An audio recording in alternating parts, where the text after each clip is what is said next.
По приглашению руководства Российского государственного гуманитарного университета делегация Юго-Остинского государственного университета во главе с ректором Вадимом Тедеевым с рабочим визитом посетила один из ведущих гуманитарных вузов России.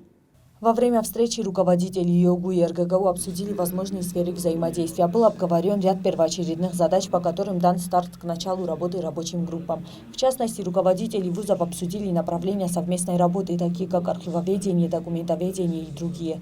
Также в рамках сотрудничества РГГУ предоставить сотрудникам ЮОГУ возможность прикрепиться к их кафедрам для написания диссертационных работ по тем специальностям, по которым у них работают диссертационные советы, в частности по социологии, филологии, историческим специальностям и так далее.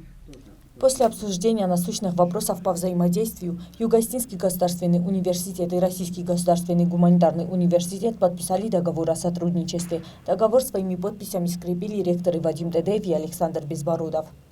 На подписании договора с юго-остинской стороны присутствовали проректор по учебной работе ЮОГУ Станислав Гобозов, руководитель медиахолдинга ЮОГУ Алла Джиоева, режиссер ЮОГУ ТВ Карина Газаева. Со стороны Российского государственного гуманитарного университета советник ректора по международной деятельности Вера Заботкина, начальник управления международных связей Ольга Трофимова, замначальника управления международных связей Наталья Пахомова, доцент кафедры стран постсоветского зарубежья Института постсоветских и межрегиональных исследований Александр Левченков.